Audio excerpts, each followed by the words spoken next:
management softwares, and what do you call this, Word, MS Office Word provides another built-in reference management softwares, right? Out of all these, I have the experience. Out of all these, this one, the Zotero, is normally is a handy tool, and at the same time, it's a very user friendly rather than the other softwares. According to my experience, it's really a people, because participants, all the students coming to this lecture, my SLR classes, they are saying that the Zotero is the easiest one when compared to the other softwares, right? So I have the same experience. So therefore, I instruct you to follow that in order to do this article. And you will realize the benefits of following or using Zotero later on once you are used to use this software, right? So therefore, I have developed, or I have basically created some videos in my YouTube channel.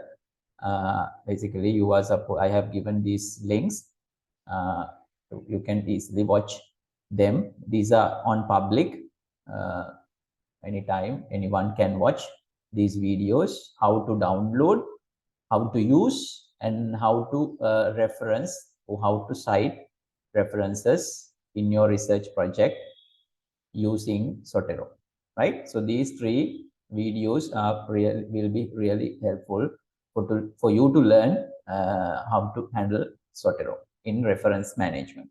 But I am going to tell you during these sessions, not only Zotero can be used not only for reference management, but also for bibliometric analysis. That's why, because other softwares don't have that facility, but Zotero offers some facilities, not all, to some extent. It offers facilities for bibliometric analysis, right? Because this is very much important, because as you know, we don't have the database access currently for Sri Lankan universities, especially even not only the universities, but also any other institution. I don't think that they are providing database access, right? So we need Scopus and Web of Science, at least ProQuest.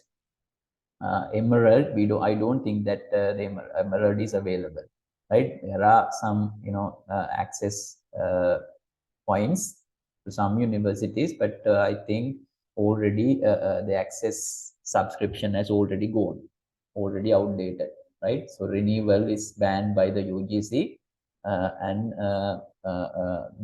since we are in real limitation of dollars, right? So therefore, we are in a real trouble situation to do bibliometric analysis, because to do the bibliometric analysis, especially when you do a systematic literature review, you must have the database access login, right? So database access login, right? So all these access are subscribed versions, which means that they are not freely available. So you must have a subscription, and even the individual access is not given. Some students personally requested me to have the information on how to get the personal subscription, because Scopus and Web of Science don't allow us to individually have the subscription, right? So they only provide the institutional access. So institution need to pay the annual subscription, and they provide then the access for the members of that institution. So that's how the database access is normally obtained. But unfortunate situation for Sri Lanka is we don't have the access now. So then in that case, how we do the systematic literature review with bibliometric analysis without the database access? In that case, I have found a method, and by using the Zotero, we can do some kind of bibliometric analysis, not all, right? So we have basic analysis basic bibliometric analysis can be done through Zotero, right? So that's why I asked you to use the Zotero to this course, right? Especially later on, once you realize its easiness and user friendliness, I'm really sure that you will use the Zotero later on in your career. Right. So then please watch these videos and try to install the Zotero software into your computer, and installation guide and installation information, everything given in those 3 videos. And finally, another video out of these 3, another video is explaining how to handle or how to use the Zotero for your reference management. These 3 videos are only for reference management, but during this session, during this series of sessions, I will tell you, normally in the fourth day, I will tell you how to use the Zotero for the bibliometric analysis. Not for today. I will tell you at the 4th day, right? So one before the last date. Normally, I will tell you how to use the Zotero for bibliometric analysis, right? So I will provide for your reference. I will provide again these links to your chat box. Then easily you can download, you can watch. Anyway, I will provide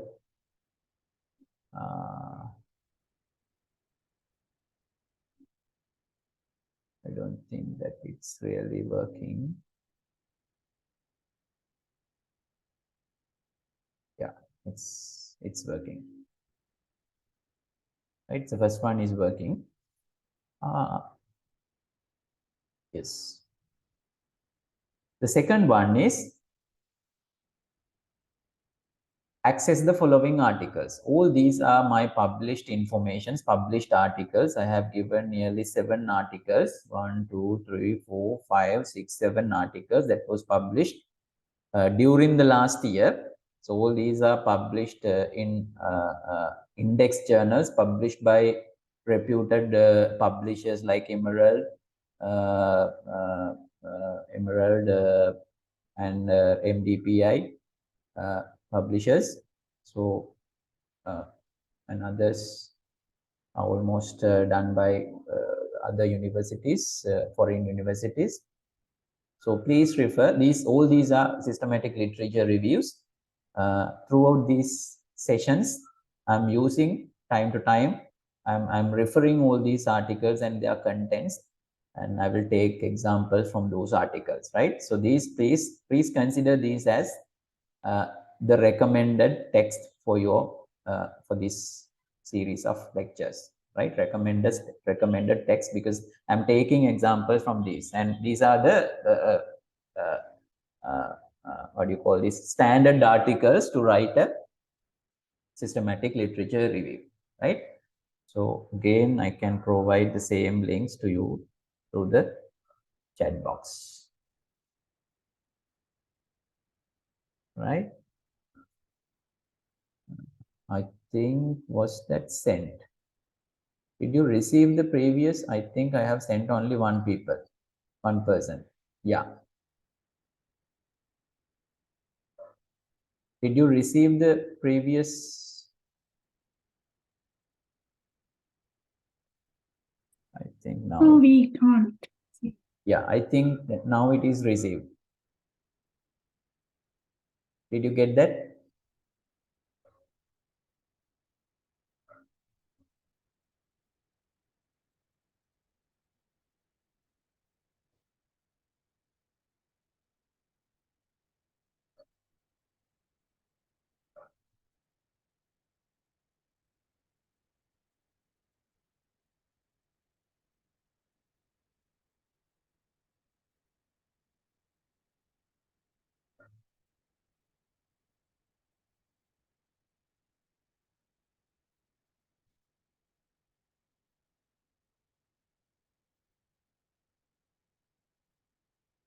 Right, I'm sending it again to everyone. I think I have sent those links to only one person.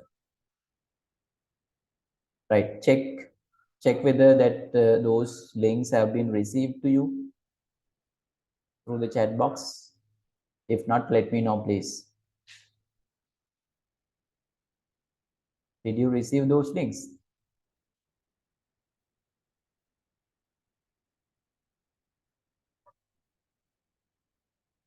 Okay.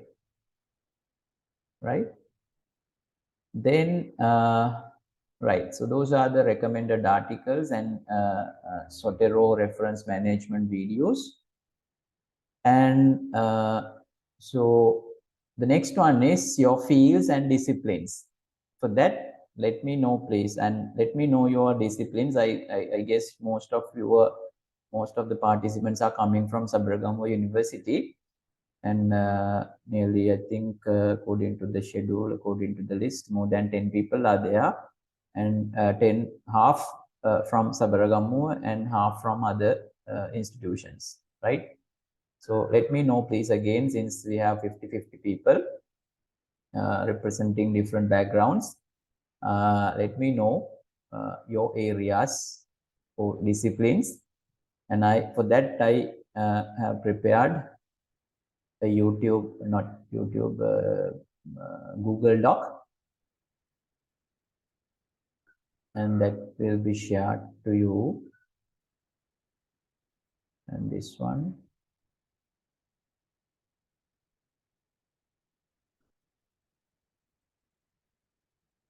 Right.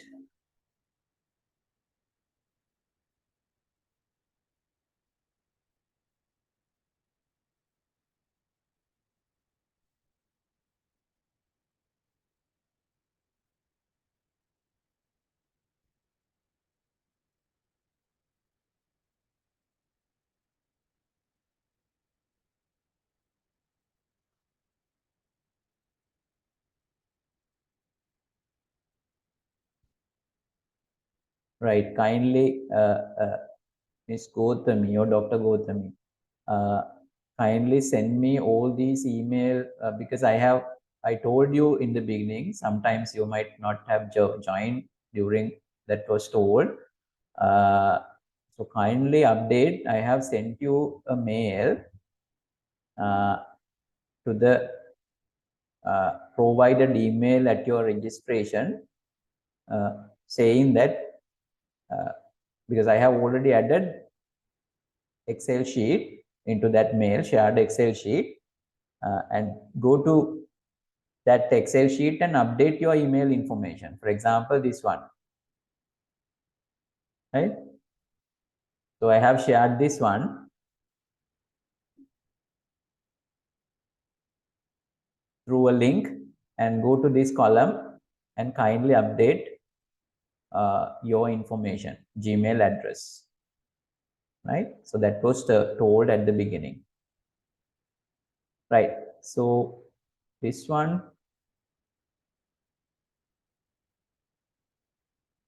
now please hit, I have sent that Gmail or Google Doc, relevant link of this Google Doc to the chat box. Please hit that, and you are kindly log into this log into that document and try to fill this your email address, right? So since that was updated, no need to mention the email address now. Kindly mention the topic or topic, for example, your area, right? Your discipline. Later on, I will tell you your possible research topic or SLR topic that you are wishing to or planning to conduct in this session, right? So later on, I will tell you that. Before that, I just want to know your discipline. So therefore, kindly hit that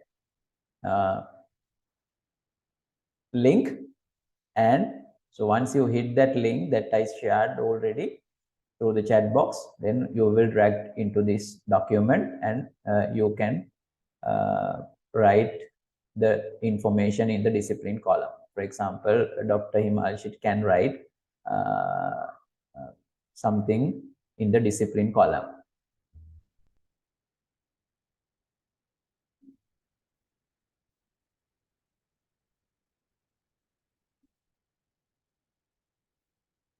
Yes, I have already sent you. That was sent to Gotami. Right. Not that. Sent to everyone. Right. Take 5 to 10 minutes, then write your own area. Then I can have an understanding about your area.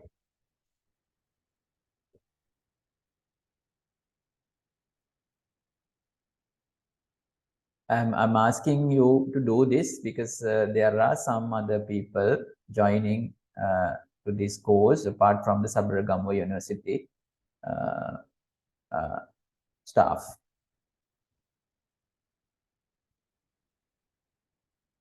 Yes. Your name is there. Just scroll down, then you can find your name. And just in front of your name, you can write your discipline.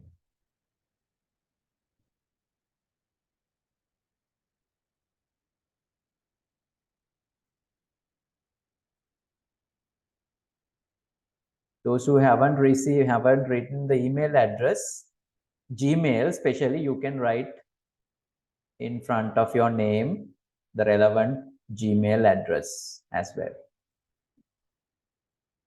Links does not open, but there are some people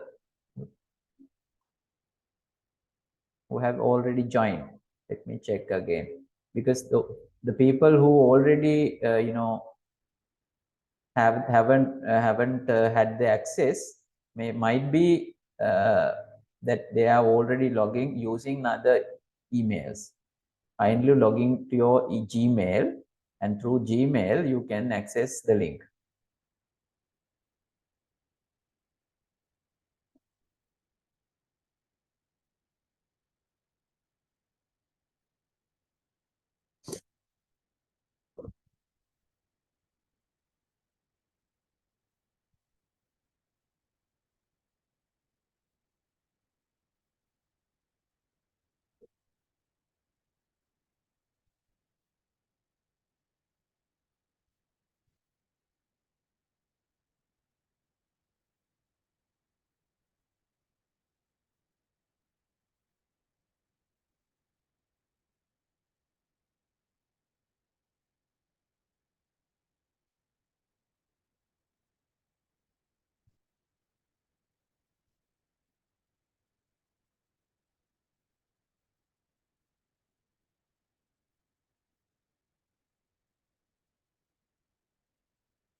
In the group, WhatsApp group, we have only 14 people now.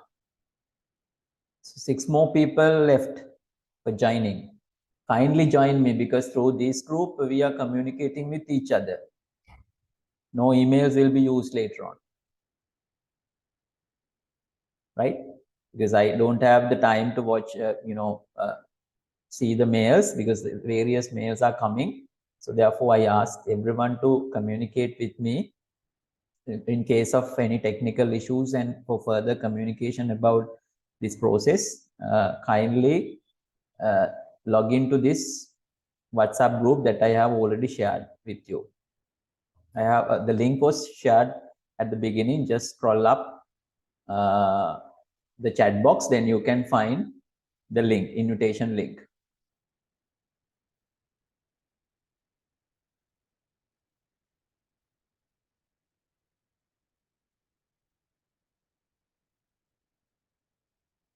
Only 15 people still have registered or still have joined into this group, WhatsApp group.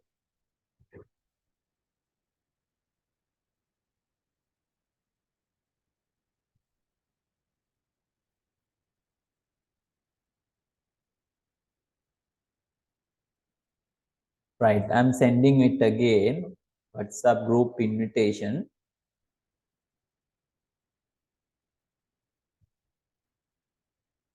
Now I shared through the chat box. Now hit that link and you will automatically join to the group.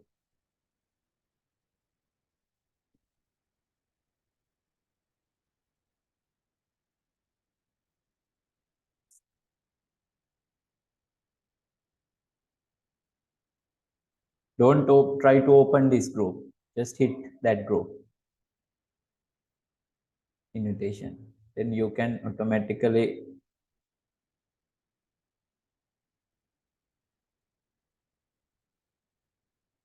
I think you are not using the desktop version.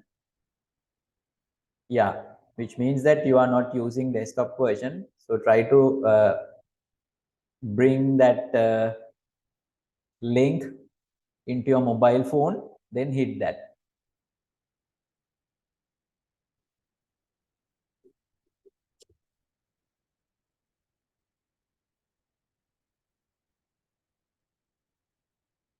Yeah, I will send you. Someone has requested to send all the links to WhatsApp group. I will send soon after finish this session to the WhatsApp group. All the links will be provided in the WhatsApp group as well.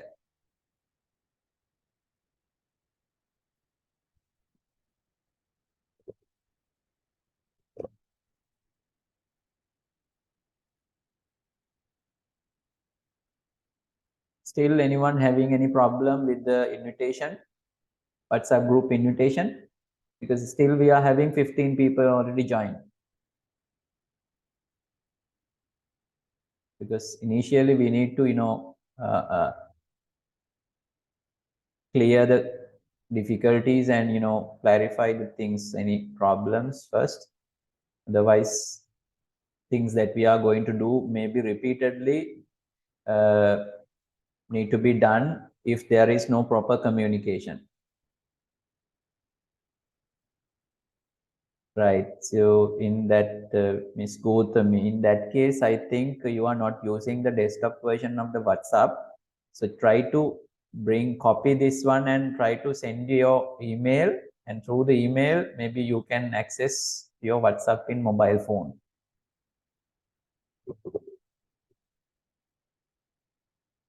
Ask your friend to send it through WhatsApp in mobile phone. So then you can, because I have already sent, people have already joined. One of your friend can send her the invitation link to her. So I can send the invitation to WhatsApp group.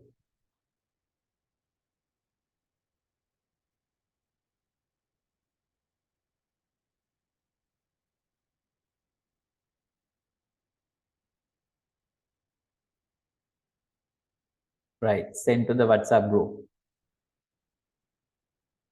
Now that can be sent to Miss Gautami. Anyone from, I think she's from Sabaragamuwa.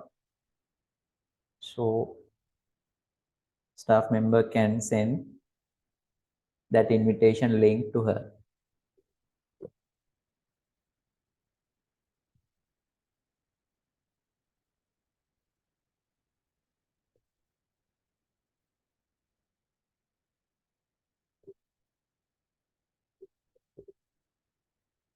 Right. So Dr. Himashi is there. Do we have Dr. Himashi?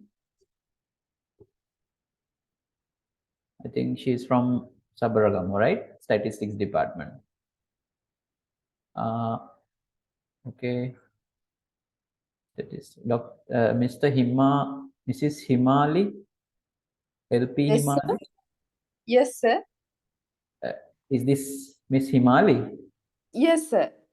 So can't you access the?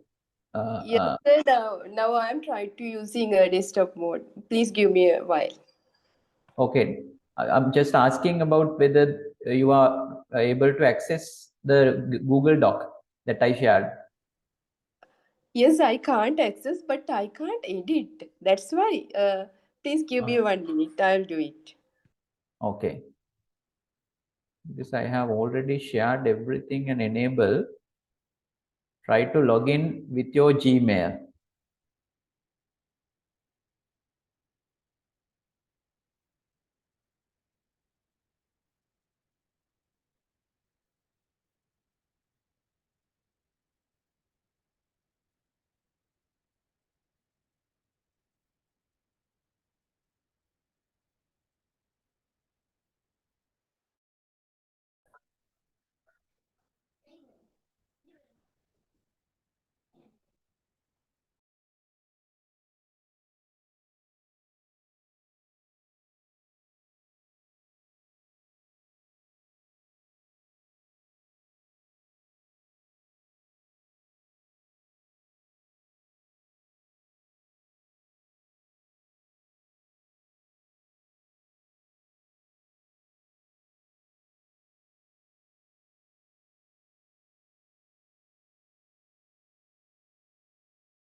Sir, can you give me the link to enter those details?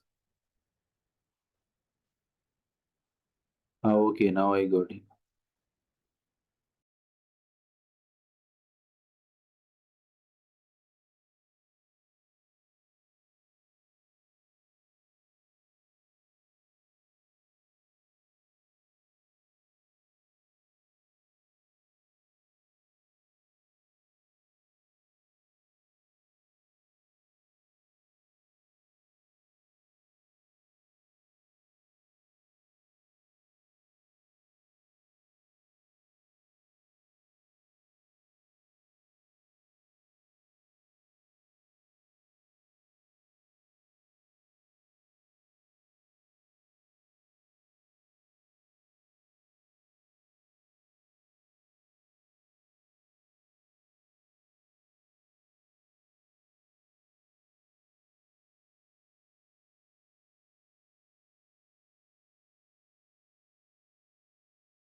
Right. Do we have Miss Himali?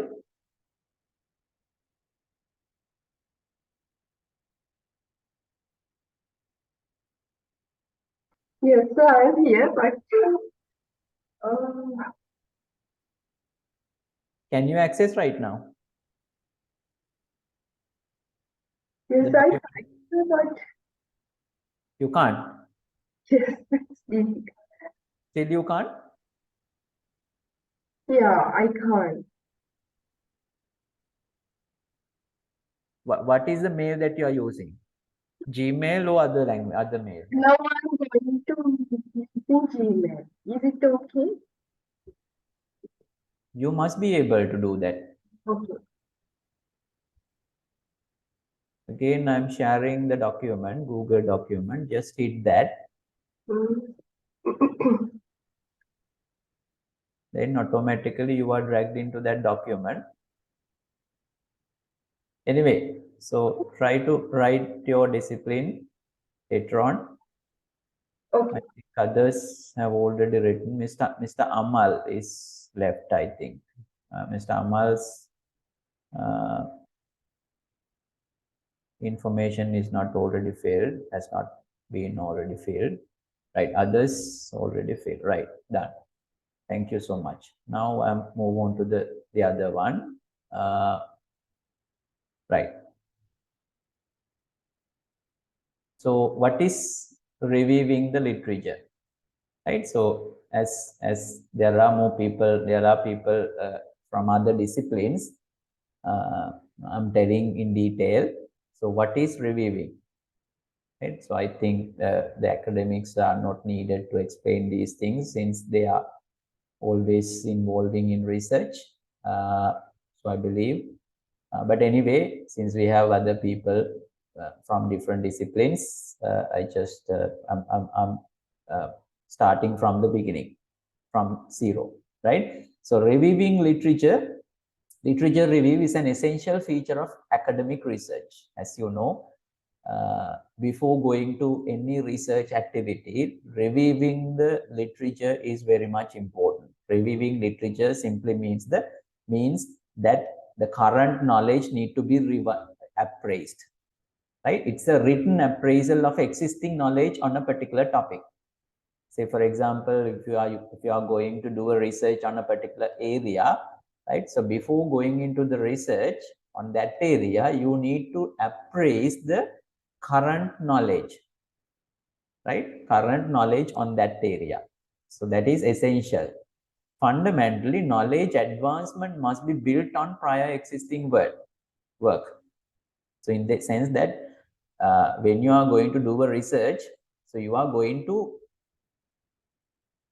advance the knowledge on that particular area. In a research activity, what you are doing is to advance, normally you are going to advance the knowledge, right? So before advancing knowledge, or in other words, before doing a research, in other words, advancing the current knowledge, you need to know what is prevailing in the current knowledge, right? What is prevailing in the current knowledge and what are the gaps? If there are gaps need to be filled through research. So that's what we are supposed to do. By reviewing the relevant literature, we understand the breadth and depth of the existing body of work and identify gaps to explore. So as I told you, initially, what we are supposed to do in a in a review, literature review, what we need to find, right? So we need to basically understand or identify or find the gaps. Right? So you need to survey the current literature, find the current literature. So that must be appraised, that must be reviewed, right? So in the review, what you need to do, basically you need to understand the breadth and depth of the current knowledge. Breadth and depth of the current knowledge, right? So that's what we are supposed to do. And when doing that, right, basically we are finding the gaps.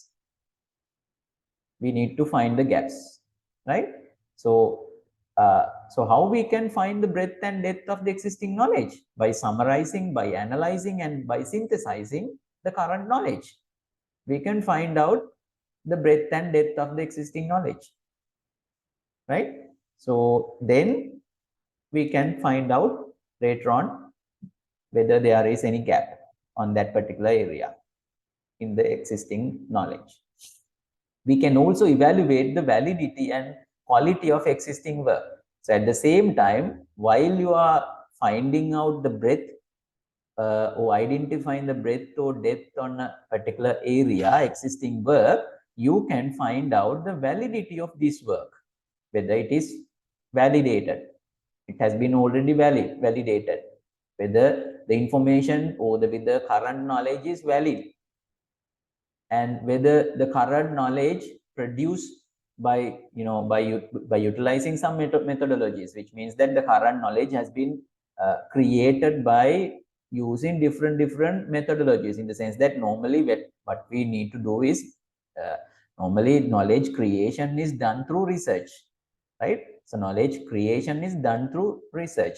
In order to do the research, we need to follow the methodologies, research methodologies, right? So we can assess, we can appraise whether the current knowledge production process, the process followed by the research methodologies, right, are followed the quality methodology, whether they have followed quality methodology, the methodology that followed are highly quality, in very good quality or in bad quality, right? So the level of quality can be identified through literature review.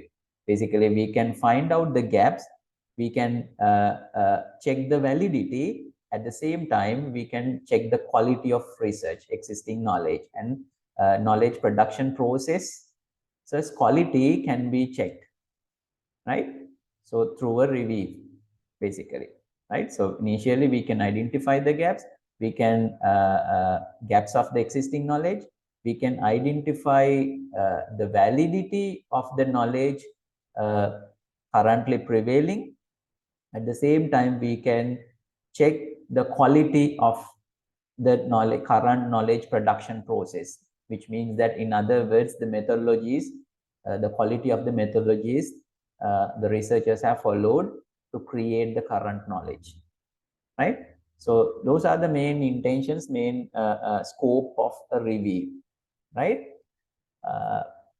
So mainly, literature review can be two forms, basically. There are we have mainly two forms of literature reviews, right? So one is the background review, the other one is a standalone review. So what is background review? Background review is normally, as you know, so you might have done your undergraduate research, your postgraduate research, some might have done your PhD, right? So in all these studies, you wrote your second chapter in your research project, in your research thesis or dissertation, right? So second chapter is the background review for your study, right? Normally, as you can remember. It is the literature review or background section within a journal paper or a chapter in a graduate thesis, right? As you know, to do a research, you must have a problem first. Problem need to be defined. Problem need to be identified, right? So the problem, or in other words, identified problem must be explained in a background review normally, right? So background information, background literature information must be provided to justify your problem, because in the second chapter, as you know, is written to give a concise meaning or background to your research problem, right? So this section normally synthesizes the external literature, and usually identifies the gaps in knowledge that the empirical studies addresses, right? So normally you are highlighting your research problem through the literature review. In the review, you basically trying to highlight the research problem. Research problem, in other words, the gaps. Normally, you are saying your research problem in terms of research gap, right? So gap is normally highlighted by a background review. It may also provide a theoretical foundation. So second chapter in the background review, normally theoretical foundation to the problem that you have identified, which are going to be researched in your research, are provided in a background review, right? So that's the main scope of a background review, right? So background review provides the background by using the current literature, by using the prevailing knowledge. In other words, you are providing background information to justify your problem, or to provide basically background information to the problem that you are going to investigate, right? In that, basically, you are going to highlight synthesizing the gap, right? So external literature synthesis is there. By synthesizing, normally you are trying to identify a gap. So gap is presented in terms of a problem, and also you are giving a theoretical foundation to the problem, or in other words, to the gap that you are going to highlight. So that is normally highlighted in the background review. What is then standalone review, right? So the things that you identified in the background review, the things that you are highlighting in the background review can be published in a separate article. So that is a standalone review, right? So normally standalone review is normally background review is presented in terms of a journal article, for example. Right? So that is normally you have seen that there are a lot of review papers, review publications, literature review publications, concept papers, perspective papers. All these are kind of reviews. right? So there are various reviews already published, right? So basically the background review, normally the second chapter informations can be published in terms of an article. So that is known as a standalone review, right? So standalone literature review can be categorized by the purpose of the purpose for the review, which needs to be determined before any work is done. Before any research going to be done, you can publish your background information as a research publication. For example, if you are going to do a PhD, right? So you have already identified your problem. How you can identify your problem? By doing a literature review, right? So you simply can understand the research problem by doing a review, right? So the research methodology classes normally teaching this, right? So initial thing is once because in order to identify your research gap, research problem, so basically you need to do a review.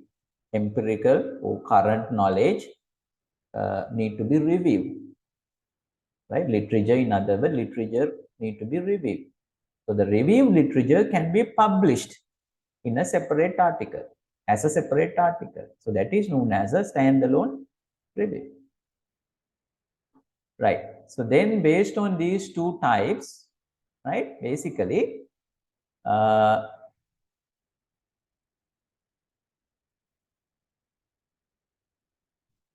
right? So there are whatever because any type of there, you have seen that on the Google, on once you are searching your literature, you have seen many type of reviews, right? Whatever the type of reviews that you have seen, basically we can categorize those literature reviews basically into two forms. Even though even though we were discussing about these two main forms of basically reviews, right? So basically we can have two reviews, background review and standalone reviews. Those standalone reviews can be taken as basically two forms, can be splitted or can be divided into mainly two forms. That is, one is traditional review and the other one is systematic literature review, right? So what is a traditional review? Traditional review is a narrative review that is subject to the author's own opinions, author's own way of writing. By using the own way of writing, they can write something. They can review.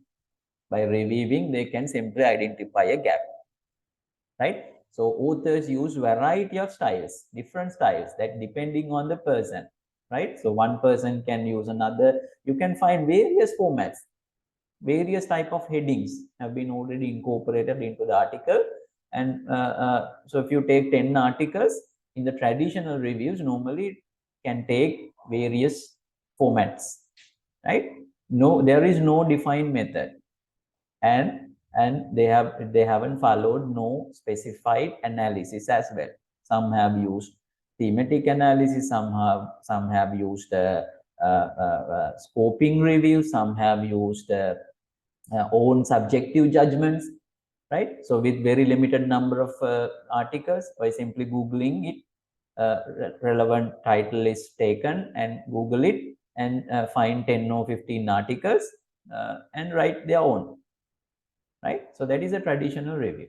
So that has a very low possibility of to accept in a highly reputed journal, right? Index journal. Normally subjective reviews are not commonly accepted. Subjective reviews are not in high quality, right? But when it comes to systematic literature review, so they are systematic by its nature, right? So systematic, as the name implies, systematic literature review follows a systematic way of writing the entire research planning, research implementation, and research report writing, right? So there are basically three steps: research plan, proposal, research implementation, execution, and the research report writing. For all these three main steps, we must follow a systematic procedure, right? So that's the way of writing systematic or conducting systematic literature review.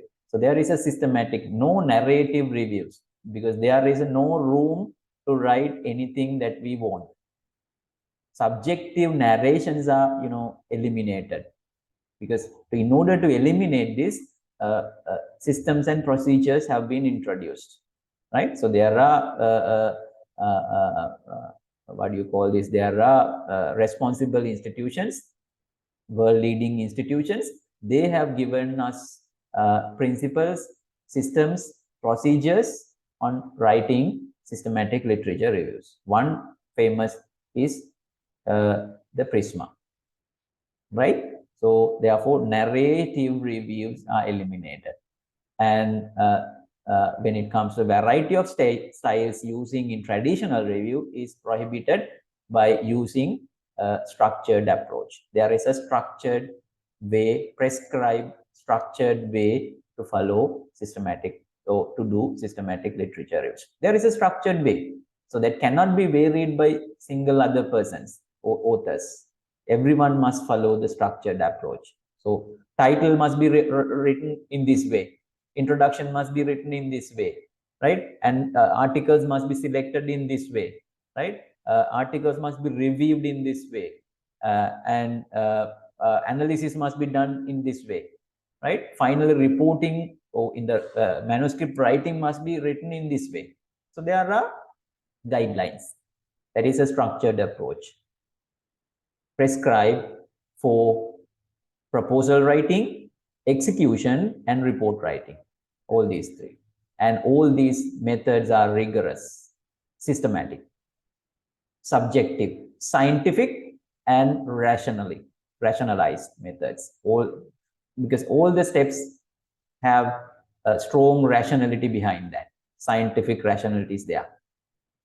Right? That's why we call it as rigorous methods. We are following rigorous methods. And we are supposed to do a synthesis, basically. Systematic literature reviews provide a synthesis, a summary, in other words, summary of the existing knowledge. For example, let's say you want to study on some COVID-19 vaccines, right? SARS category viruses, vaccines, for example. So then what are the vaccines investigated so far in the world? Can be searched, right? So then by taking, let's say we have publication, 1.5 million publications are there in the world. Now, so you can summarize all the findings related to the 1.5 million studies into a one document. You can map it using software, right? So that's how synthesis can be done. So then if you can summarize all the findings of all the studies prevailing right now, then you can identify the gap easily, right? So that's how we can do it through systematic literature review. So basically, in a systematic literature review, we can summarize all the findings. Once we are able to summarize all the findings, then we can identify the gaps and we can do a meta-analysis, right? So meta-analysis is one analysis method that can be done in systematic literature reviews. There are mainly two analysis types: bibliometric analysis and meta-analysis, right? So my focus in this course is to provide knowledge and skill on bibliometric analysis and not the meta-analysis. Meta-analysis can be done through another course, and we have, because I am not able to cover the meta-analysis during these 5 sessions, because for the bibliometric analysis, these 5 days time is not enough, right? So basically, I'm focusing on bibliometric analysis that can be done. That is a part of analysis taken for systematic literature reviews. coming under the main heading of systematic literature review. In a systematic literature review, mainly two basic analyses are done. One is bibliometric analysis, the other one is meta-analysis. Through these two analyses, mainly we are supposed to provide a synthesis of the current knowledge, right? So that's the main idea of systematic literature review, and that how it differs from the traditional review, right? So traditional review is a purely a subjective one, Systematic literature review is a purely a objective one, systematic one, scientific one, and which has a objective basis, right? There are some other approaches. I'm not going to explain all these things. The main thing is the difference between traditional and the systematic literature. That's more than enough. Knowing those things, those different is enough. And what is then systematic literature review, right? So ideally, a systematic review should be conducted before empirical research, before collecting the data and doing the research with a large sample. You need to do a review of the current knowledge. So review can be done through systematic literature review methodology, right? Which is a subset of literature review. So there are, as you know, as I told you just few seconds before, there are various literature reviews, right? Out of all these, one is the systematic literature review, which is the more scientific, more quantitative, and more rationalized method when compared to the other methods, right? And also highly realistic or highly reliable method that can be treated as very good method. So therefore, a systematic literature review is very important. I'm repeatedly saying that systematic literature review is a scientific one, right? In that sense, good standalone reviews could help improve the quality of background review. So suppose you are going to do your PhD, you are going to do your master's degree, and you are going to do a commercial research project, for example, right? Having the intention of earning millions and millions dollars or rupees by doing that research, right? So basically, before going to the original data collection, before going into the systematic, but before going into the empirical research study, doing a systematic literature review and having the understanding of whether we are having any gaps regarding what we are going to empirically investigate, right? And we can identify the problem and we can identify the gaps, in other words, through a systematic literature review. So then what is a systematic, how we can define that? Systematic literature review is a review that strives comprehensively identify, appraise, and synthesize all the relevant studies on a given topic. We need to identify what are the prevailing studies. That is identified comprehensively in a systematic way. Once they are identified, we can appraise, we can review the current knowledge, we can review the current studies. And once they are reviewing, we can synthesize, we can summarize all the findings, right? So that is simply known as systematic literature review. Systematic reviews are often used to test a single hypothesis or a series of related hypotheses, right? So in a systematic literature review, have you heard about this? Because normally we are supposed to test the hypothesis in an empirical study, quantitative empirical study. But for systematic literature reviews, we can test hypotheses at the systematic literature review, but not for, I haven't seen any hypothesis have been tested in a bibliometric analysis, right? So that has been used in a meta-analysis, since meta-analysis purely a scientific quantitative one. In that, I have seen many articles that have used, that have tested the hypothesis, right? So since, because Meta-analysis is coming under the systematic literature review, right? So because normally in a systematic literature review, one analysis method is meta-analysis. For that, we are using scientific mathematical techniques, especially regression analysis are used. So in that, basically, we can test the hypothesis, right? So systematic reviews can be used, reviews have been in use in one form or another in social sciences for many decades and are increasingly being used to support practice and policy and to direct new research efforts, right? Initially, the systematic literature reviews have been developed for medicine, medical sciences, and allied sciences, right? But later on, this has applied, or this methodology has been applied into the business, social sciences, and political sciences disciplines, right? So, that has been used for many decades ago, right? So, please remember, systematic literature reviews have been started using in the medicine in the early times, but later on that has been used in other disciplines as well, right? Now, especially in social sciences, the application of this method is becoming trendy, right? So systematic review is a review of clearly formulated question that uses systematic and explicit methods to identify, select, critically appraise relevant research and to collect and analyze data from the studies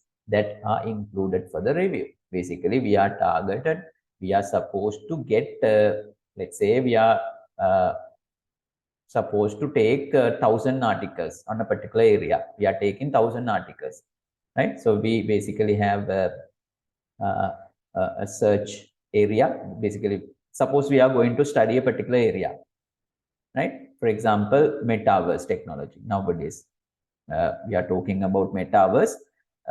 Metaverse, someone want to study the metaverse. Then so simply the area of investigation is metaverse, right?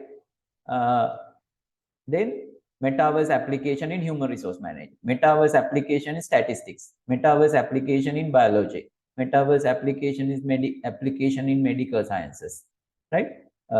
So how that can be used? For example, let's say metaverse application in statistics, teaching statistics, right? So then someone search these two areas, metaverse and statistics teaching, right? So those are the two areas that someone want to investigate. Then simply we Google it, or we put those two terminologies in a database. Then we generate 1,000 articles, 1,000 already done studies, study reports generated, right? So now what we need to do is, so basically we searched what is our main question, research question. So for whatever the thing that you are, before whatever the thing that you are going to do in a systematic literature review, you must have a research question, right? You must have a research question, right? So as normally, but that is a normal process, right? That is normally done for any other research as well. Even though you are going to do an empirical research, you must have a research problem. Based on the research problem, you must have the research questions. Likewise, similarly, for systematic literature review, you must have a research problem, and based on that problem, you must have a research questions or more research questions.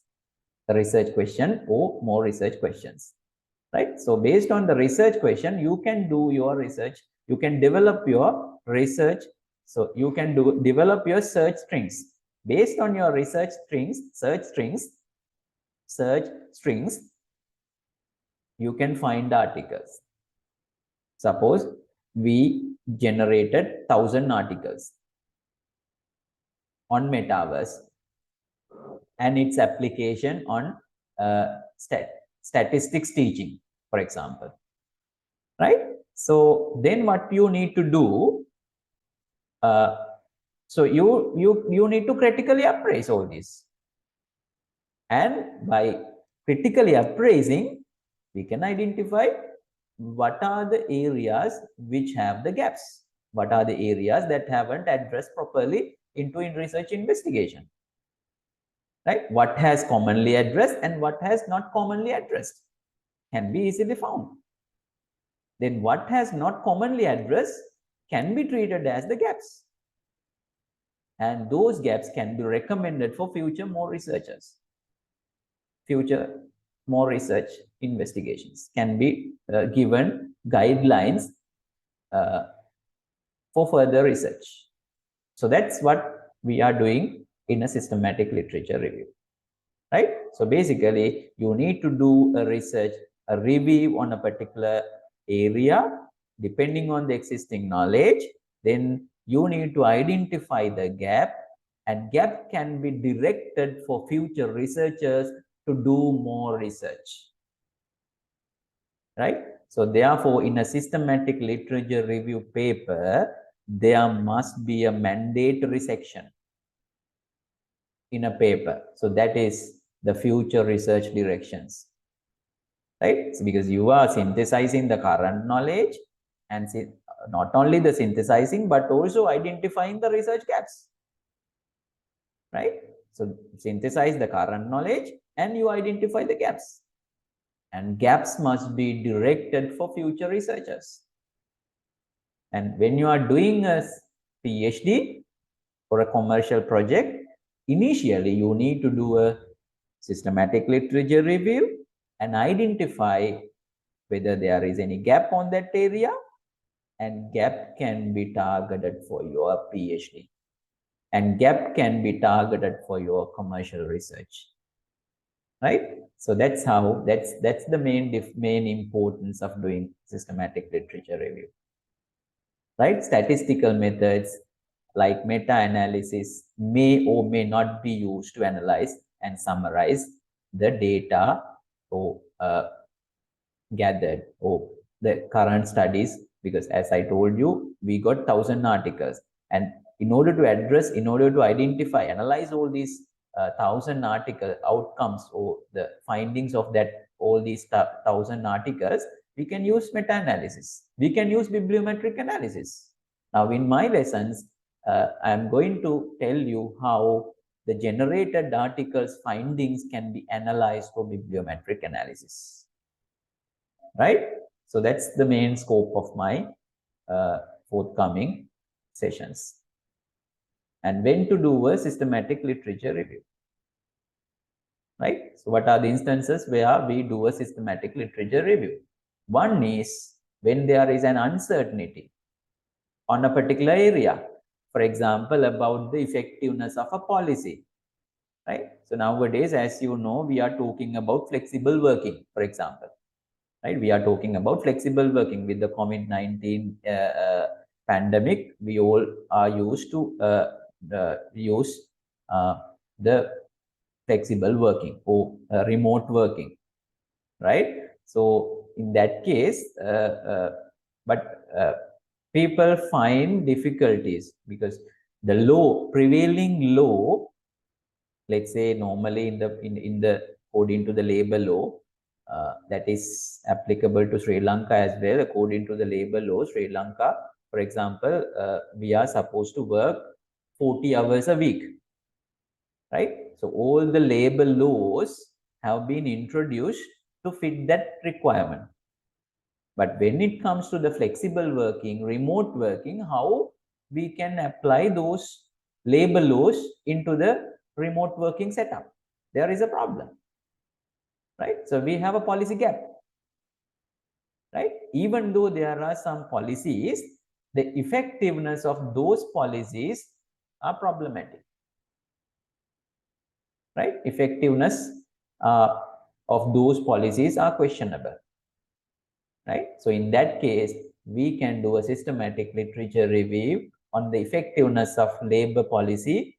Let's say, so that is effectiveness of flexible labor policy, flexible working labor policy, right? Or remote working labor policy. And you can do a systematic literature review and identify the prevailing studies, prevailing reports, prevailing ILO conventions, prevailing laws relating to the flexible working or remote working introduced by the organizations around the world. And you can systematically investigate whether how this problem has been addressed by the countries, by the institutions around the world, right? So then we can understand whether the policy is ineffective or not, effective or not.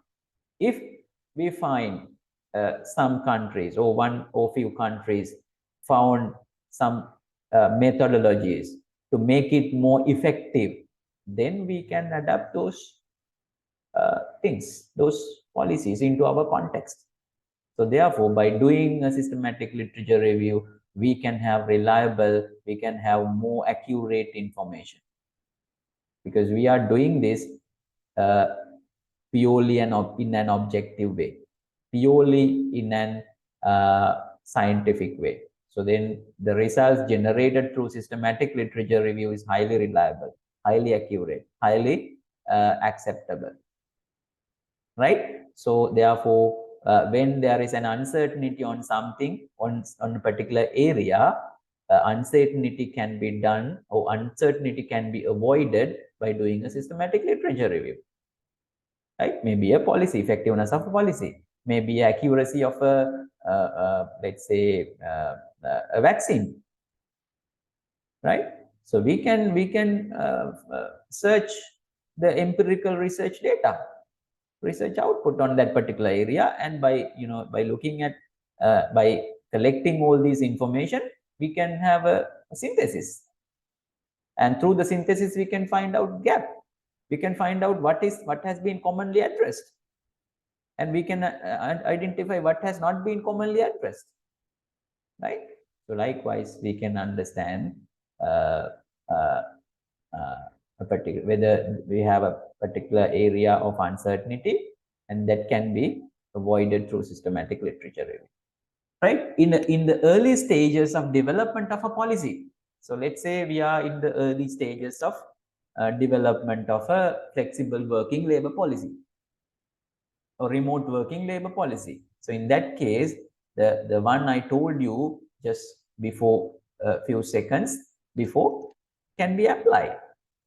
So by finding the flexible working hour labor policy conducted or applied by different institutions and countries around the world, how they have applied, whether they are successful, right? So we can do, by doing a simple systematic literature review, we can understand the labor policy's effectiveness, even though when it is a early stages of introduction on a particular country, right, in a particular country. So then that country can do a systematic literature review about it and find out what are the areas that need to be developed or that need to be highlighted for further development of a prevailing currently developed a labor policy or policy. And if someone is already carrying out a review in the same area which is not yet published, right? Let's say somebody else is doing metaverse application in statistics. At the same time, another one is willing to do the same thing, right? In that case, sorry, this is not the one. The third one, when it is known that there is a wide range of research on a subject, but where key questions remain unanswered. You know that there are plenty of research, more research on particular area. Even though there are more research on that area, you find that there is an area that has not been properly answered by the research. In that case, you take that area into more research through systematic literature review for your investigation. So in that case, you do a systematic literature review for that area. And when a general overall picture of the evidence on a particular topic area is needed. Let's say you need to have a general picture on metaverse application in statistics teaching, for example. You need to have a general picture because you know certain areas on that area, on the metaverse application in statistics teaching, for example. You know little bit on certain areas, but you don't have the complete picture of that area. So in that case, you do the systematic literature review, because as you know, as the definition implies, as the definition says, as the definition of systematic literature review says, normally systematic literature reviews provide synthesis, overall picture, or summarizing a certain area, right? So then you can have a clear picture, overall picture on that area by doing a systematic literature review, right? If, for example, if the review question is, when an accurate picture of past research and past methodological research is required, when an accurate picture of a certain area is required, because you find that there are so many studies have been already conducted, but still you are having a question of the methodology that they have followed in those studies.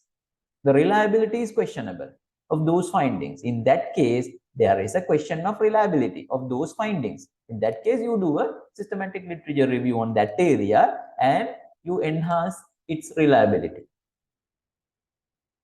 Its reliability in the sense that current knowledge reliability can be enhanced through or by doing a systematic literature review. Right? So in those instances, you can do a systematic literature review.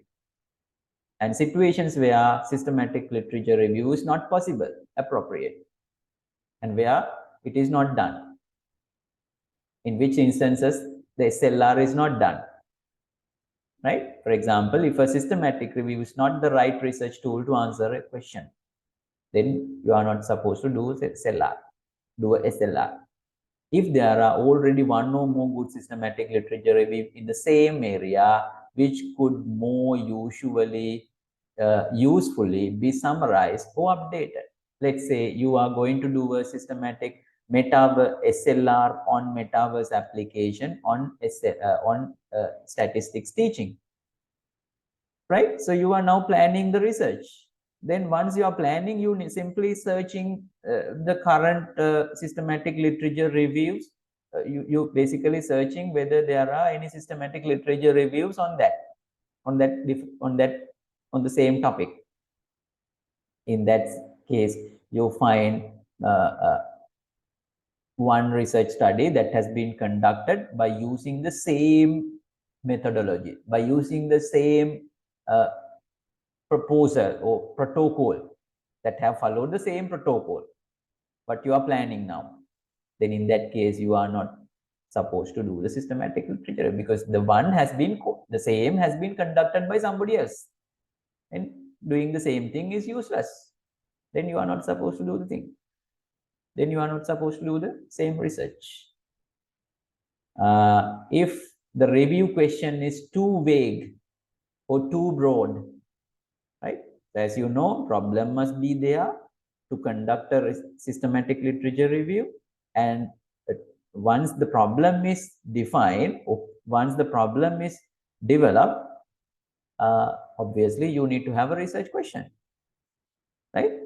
So in that case, you find the same questions have been found or developed by somebody else. Then in that case, you are not supposed to do that. And at the same time, the research questions the people have developed may be too vague, too broad. In that case, you can't do a systematic literature review, because the problem is not clearly defined. The research questions have not clearly defined, which are unambiguous, which are not clear, right? So in that case, you are not supposed to do a systematic literature review.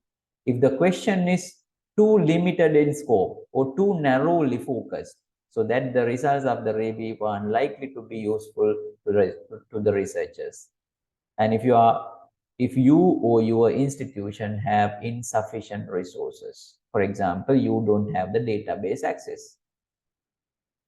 You don't have the database access.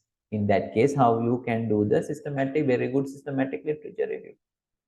Because you don't have the sufficient access to access the current studies. If you don't have the access to current studies, then how can you find out the current knowledge? Reliable knowledge. You have a limitation. Right. Aims of a systematic literature review. Aims of a systematic literature review. There are a few aims: to address a specific question, to search for, locate, to collect the results of the research systematically, to reduce the bias, because as you know, there are so many biases when it comes to a literature review. Can you remember how did you do your literature review for your PhD, for your master's, for your undergraduate research? How did you do that? So many biases. You determine the number of articles by your own. You determine which article to review and which article not to review. You determine, let's say, the definitions, right? How many definitions you ignored, right? So all these happen based on your biases, your bias. You're biased on those things, right? So then with the systematic literature review, all these biases are minimized, eliminated. And let's say publication selection, right? Publication biases, analysis biases, article selection biases. There are so many biases.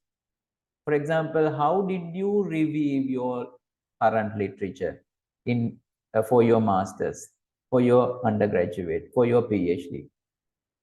How did you review? For the review, what you did. In fact, what you did. Right? So did you do any review statistical method? Did you follow any statistical method for appraising the current knowledge? No. You did a subjective analysis at least. You found these things have been addressed and these things have not been addressed. And since they have not been addressed, I'm taking in this study, that area in this study. That's what you said. That's purely a subjective matter, right? You don't even know there are gaps, because by taking 5 or 10 articles, how can you say that there is a gap? Simply by Googling it. See how many articles which are not available in Google, right? So you simply Google it, and 5 articles found. Based on the 5 article findings, you simply say that this has not been properly addressed and there is a gap. There is empirical gap, there is a methodological gap, there is a contextual gap. You say you define all these gaps by your own way, very nicely. But all these are not accurate, right? So therefore, there are so many biases. But remember, and importantly, all these biases can be minimized in a systematic literature review, right? And so that is the main one of the objectives in a systematic literature review that is targeted to achieve, and to appraise the quality of the research in light of the research question, right? So we can assess the methodological quality of all the published research studies, whether they have followed a good methodology. Simply we can identify the methodological gap, right?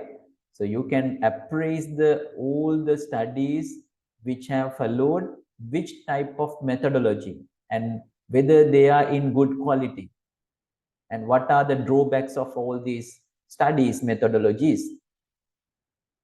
right? So you can simply assess. So by means of a methodological quality assessment of all the published informations, all the published articles, right? So then another objective or another aim of an SLR is that right?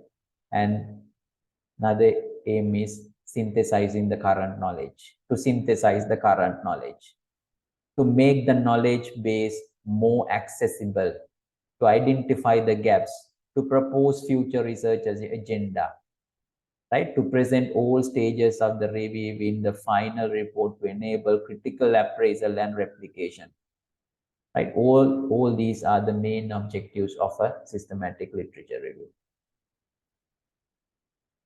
Right, benefits, right? So I just need to highlight two most important benefits. One is you can defend nicely to your PhD problem that you are taken, for example, right? So once when you are doing a systematic literature review before your PhD thesis, before your PhD research, right?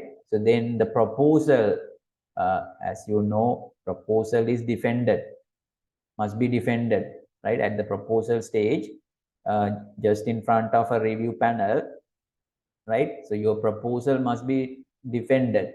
At the defense, you are, you are asked so many questions by the reviewers, panel of experts, and easily those questions can be defended when you have systematic literature review results.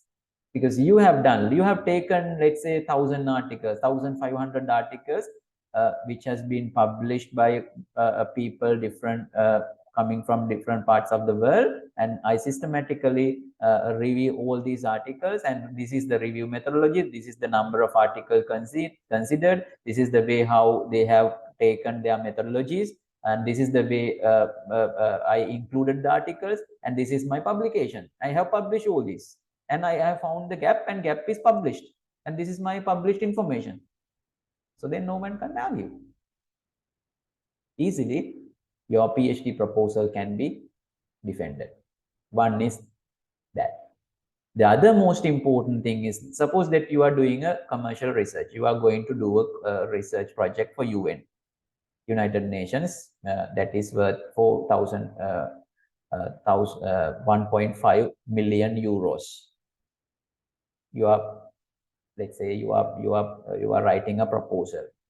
In that proposal, you basically highlighting a problem on a particular area.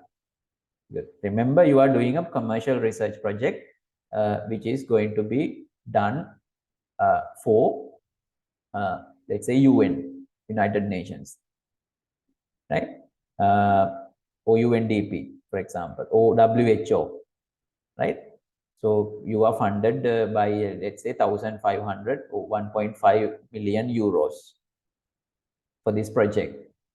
In that case, in the proposal that you are submitting, the proposal is written along with the systematic literature review on that area, and you are highlighting the gap, and gap is highlighted by means of a systematic literature review, right? So then winning of that project proposal is very highly, probability of winning that proposal is very high, because you have done this gap analysis, and you have prepared this proposal based on really scientific data,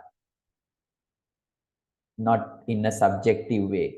Because when you are doing a narrative analysis, it's really depending on subjective data. But when it comes to a systematic literature review, so that is depending on scientific data. So then if there are more scientific data, then funders may appraise your proposal, may evaluate your proposal, and there is a high probability of winning that proposal, right? So high probability to award the funding for your proposal, right? So then that's another important thing.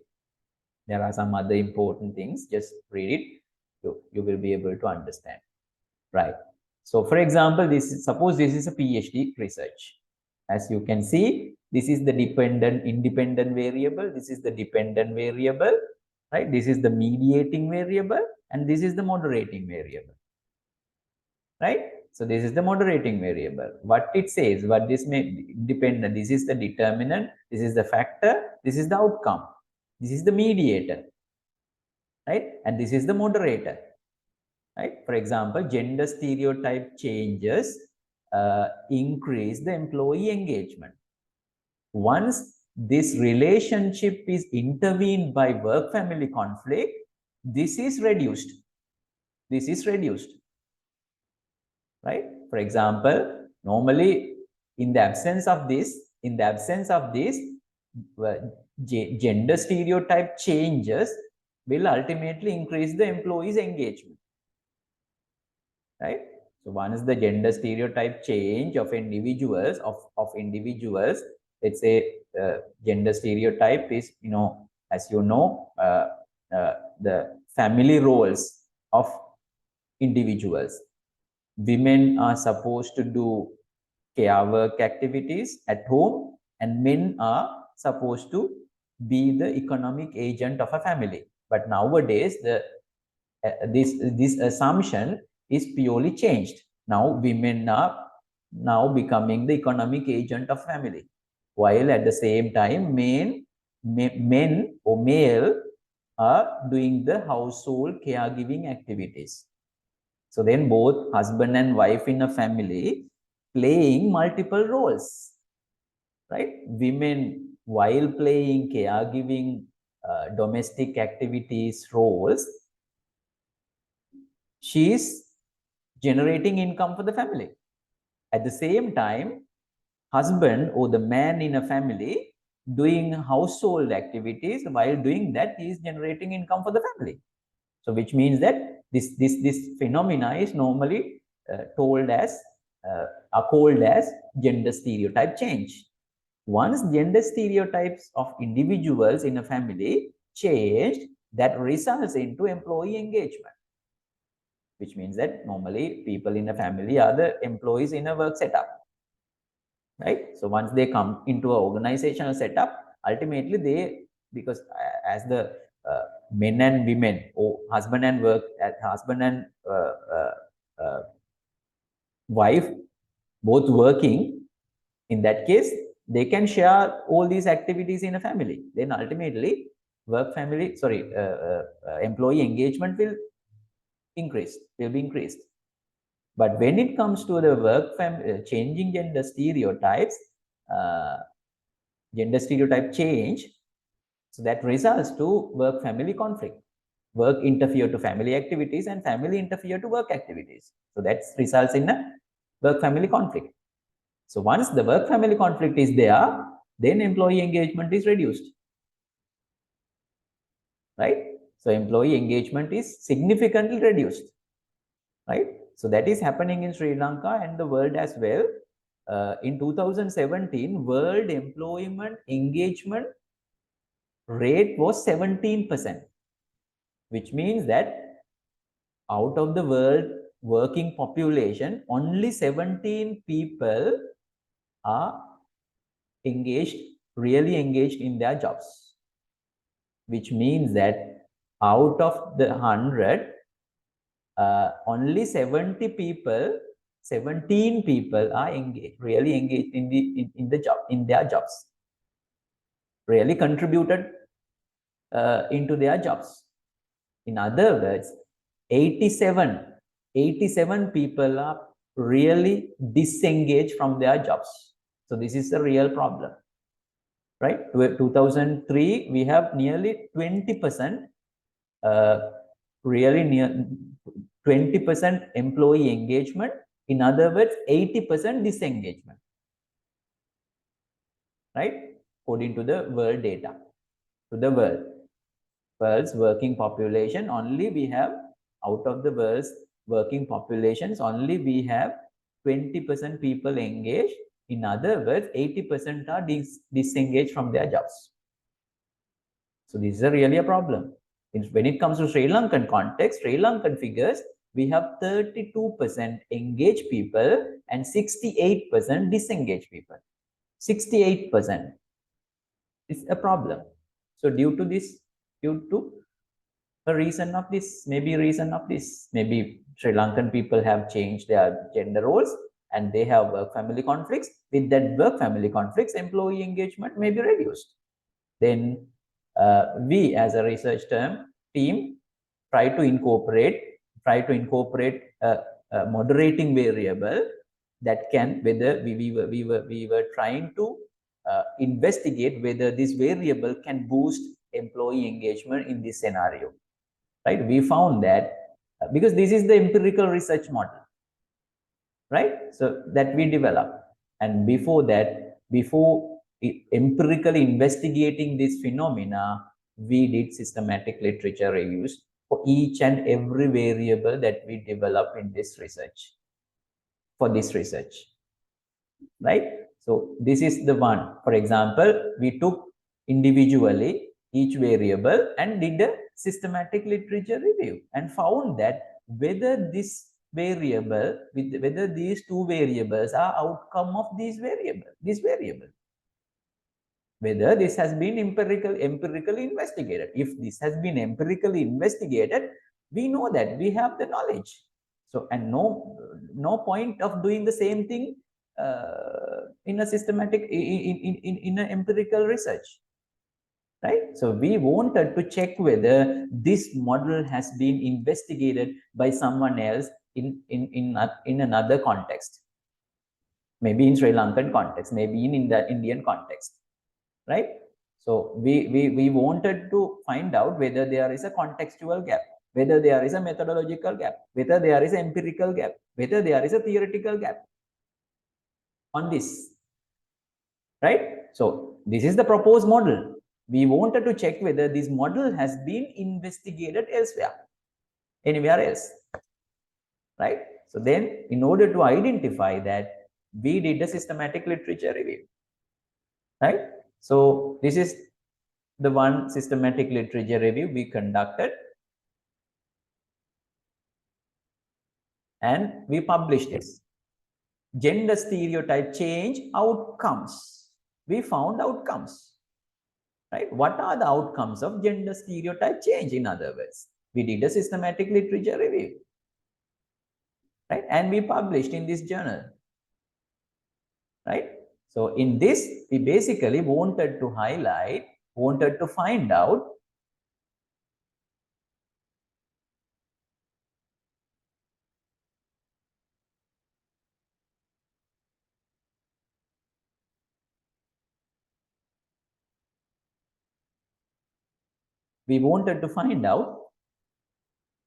whether these variables are outcomes of this. And we found no studies have investigated whether these variables are outcomes of this variable. Then we made sure there is an empirical gap, right?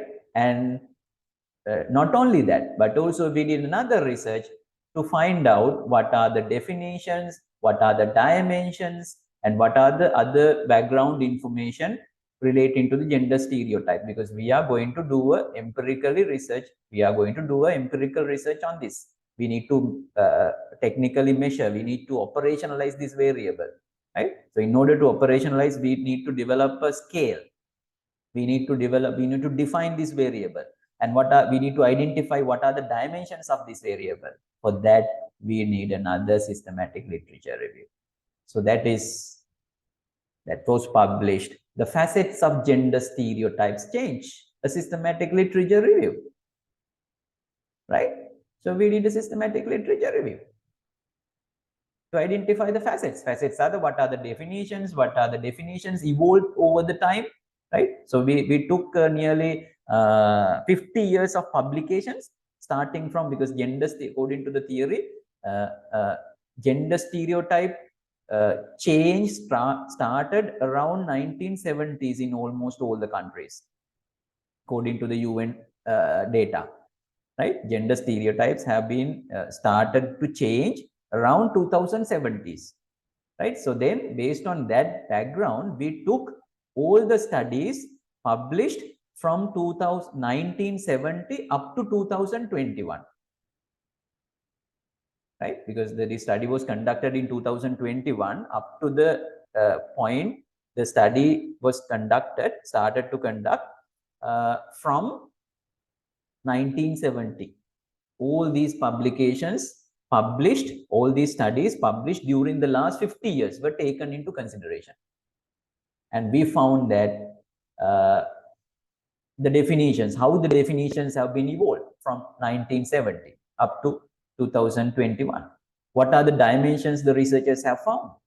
What are the operationalization? What are the scales to measure the gender stereotype change used to measure, right?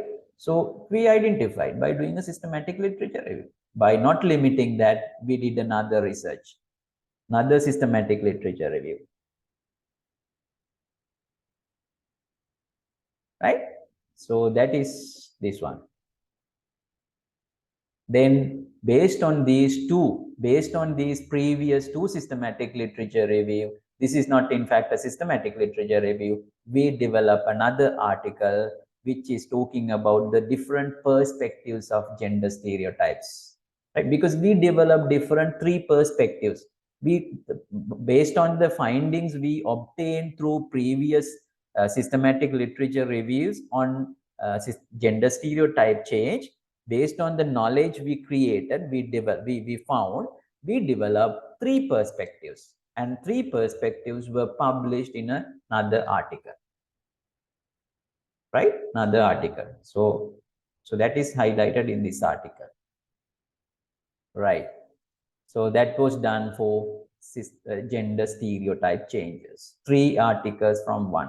Then we really reviewed this variable and found out there are gaps. And also we link in all these 3 studies, we mentioned that there is a gap of gender stereotype changes, empirical investigations that highlights work family, that this did not highlight any study about work family conflict and employee engagement. Then we incorporate those findings to justify this research problem. So we clearly mentioned that there is a gap. Gap was identified through these 3 studies. And not only that, we did another systematic literature review for this variable, and identified whether this variable is a factor for this variable and whether this variable is an outcome for this variable, and found out in this systematic literature review, no studies have been conducted whether this variable, whether these 2 variables, whether this variable is a factor or determined, or whether this variable is an outcome to this variable, there are gaps. Right? So then mentioned in this article, and this article's findings linked to define the problem in this study. And also we did another, I will show you this study as well. Right? So this is published and in Romanian University Journal.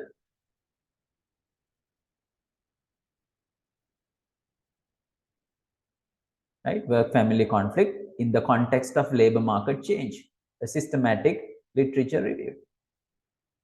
Right? So in this, basically we highlighted that there are gaps, because we find that any study, there are no study that address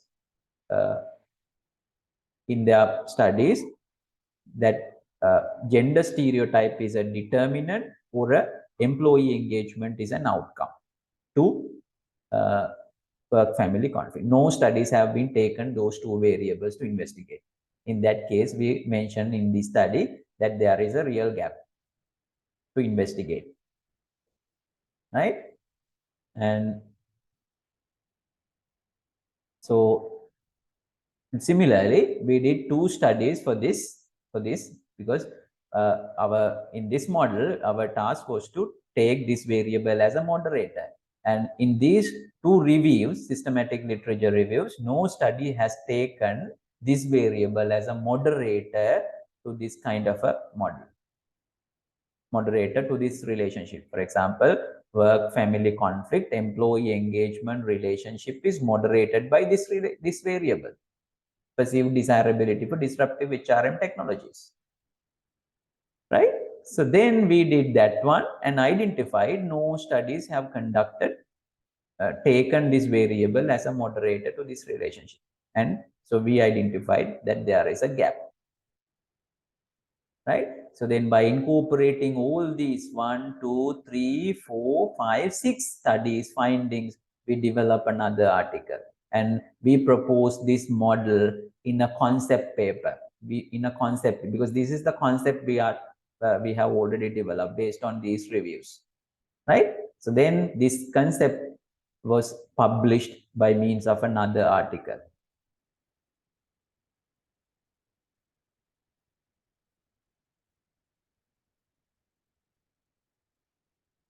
Right? Promoting employee engagement, concept paper for the development of a conceptual framework. Once the conceptual framework is developed and published, then this provide directions for future researchers to empirically test. So I will show you how we did that.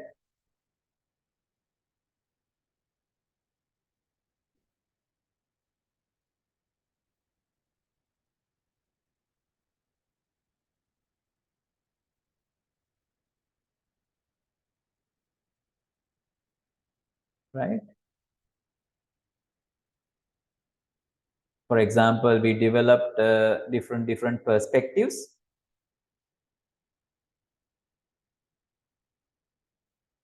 And finally, we developed the conceptual framework. I will show you the same conceptual framework we proposed based on all the other systematic literature review findings. And this is directed for future researchers. And we did our PhD based on this model. Right? So this is mentioned in the PhD proposal. And this is what we are going to do. This is what we are going to do for the PhD. No one defended. Right?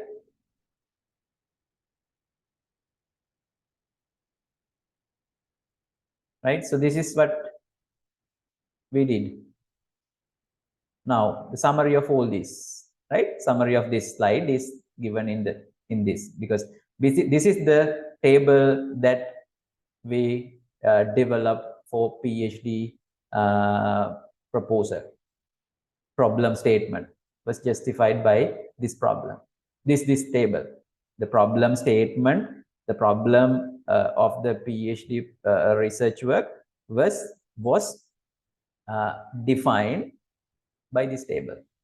This is a summary of the problem. Changing gender stereotype, number of articles considered, 75 articles were taken. That was done in a systematic, these 75 articles findings were systematically reviewed, and that was published.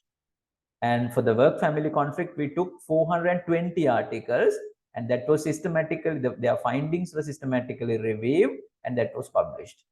And perceived desirability, that variable, in order to review that variable, we took 62 articles depending on the available literature, and we reviewed systematically all the findings of all these studies, and that was published. And employee engagement was reviewed, and we took 260 articles, and we systematically reviewed all these findings of all these articles and published. And we found that there is a theoretical gap, there is an empirical gap, and we found contextual gap. And that was mentioned in the problem. Since there are gaps, those gaps are going to be filled through the PhD research, right? So we did that way. So not only for the PhD, but also for any research, you can do the same thing. So that's the importance of your systematic literature review. Right. So process of systematic literature review. Basically, we have 3 stages to be completed in a systematic literature review. That is the planning, conducting, and reporting. As I told you, we need to plan the review, we need to conduct according to the plan, and finally, findings need to be reported. For that, we need to follow this. Those 3 steps are highlighted in this figure. This is the first step. The green one is the second step, and third one is this one. right? The last one, reporting, is the third step, right? So basically each main stage has sub steps 1 and 2, 3, 4, 5, 6, and 7 for the second stage, and last, reporting, uh, is the final stage, right? So tomorrow and day after tomorrow, and after that, I will do the rest of the parts. For example, tomorrow, so today I basically introduce the area. Tomorrow, I will teach you how to plan your research, right? So today, basically, I didn't involve you to do some activities, but from tomorrow onwards, we are going to do some more activities during the class, right? So we need to search our articles simultaneously while I'm doing the session. You individually need to search your articles. You need to have a research problem. I will teach you how to develop your research problem for you, because as I told you, so you are supposed to develop an article, which is a publishable article, right? So which can be published just after doing all these sessions. So publishable article must be produced by you. I will guide you systematically how to do that step by step by using, these are the steps to be followed, and I will tell you how to do that, right? So tomorrow I will tell you how to plan your research, right? So please come up with your research problems and area. That's why I took at the beginning your area of discipline. Your discipline was taken at the beginning, was that because mainly because of in order to develop your research problem, right? So so you can write in the same column that you wrote your discipline, basically the research questions and research problems, everything can be written in the cage that you wrote in your discipline space that I have provided to you, right? So as I told you, from next time onwards, we are doing more practical sessions, right? So I think today's session is over. If you have any questions and worries, this is the time to question or present your problems.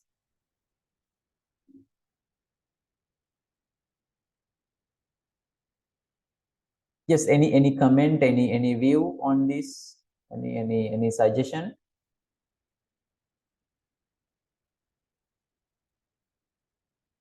Right, more people are leaving, right? Anyway, so we'll do next time the rest of the things.